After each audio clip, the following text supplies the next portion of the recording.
Ideally, we won't go to a lockdown. I will not go. This administration will not be going to a lockdown. Hopefully, the whatever happens in the future, who knows which administration it will be. I guess time will tell. But I can tell you, this administration will not go to a lockdown.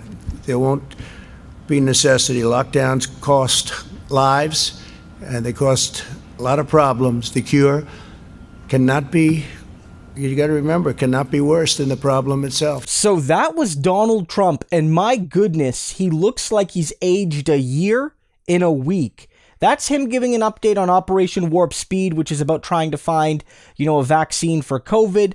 But clearly here, there's a lot going on. Again, he looks really rough. It looks like his election defeat has taken a real toll on him.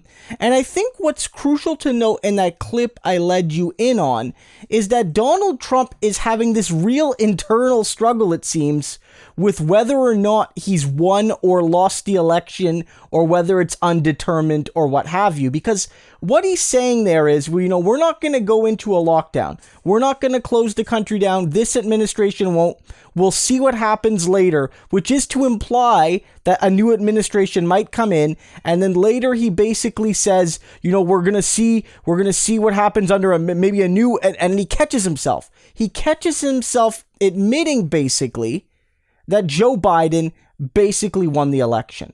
And I think that this is a telling press conference, because while I've been talking about how Donald Trump and the Republican Party and Trump officials and his own children have been in various ways trying to kind of soft launch a coup against the American people, against American democracy, by suggesting that the vote was rigged, by suggesting that ballots were either stuffed or eliminated, depending on who they voted for, on suggesting, and this is probably the most egregious part, suggesting that individual states and state legislatures could basically overturn the results in those states and just give their electoral college votes directly to Trump, even if the opposite happened according to the people's votes.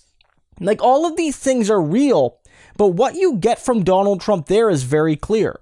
This is a man who knows his time is done. This is a man who knows that he's got weeks left as president.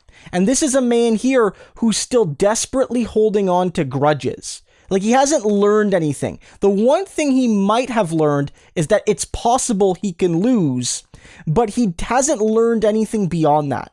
For instance, he keeps talking about how, it's his work with the vaccine, even though Pfizer was not part of his program.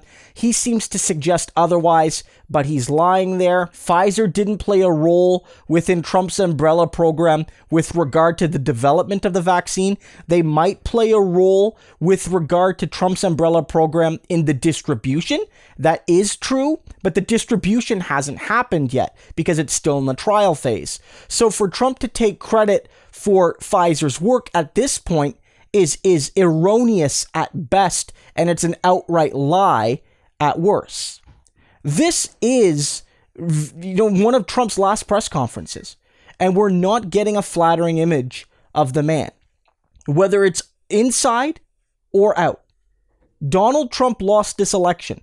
He's still going to keep fighting democracy. He's still going to keep fighting tooth and nail to steal the vote of the American people. We know that. And we know that he's likely going to keep fighting beyond this election, whether it means running in 2024 or for 4 years and for the rest of his life claiming this election was stolen from him. But look at this man in this moment. You see him for all in all. His weakness, his pettiness, his ridiculousness, and know that this person will go out of power deserving nothing except for all of the defeats he's gotten. This is a moment to savor in a way, because you get to see him weak and deserving of everything that he's had coming to him.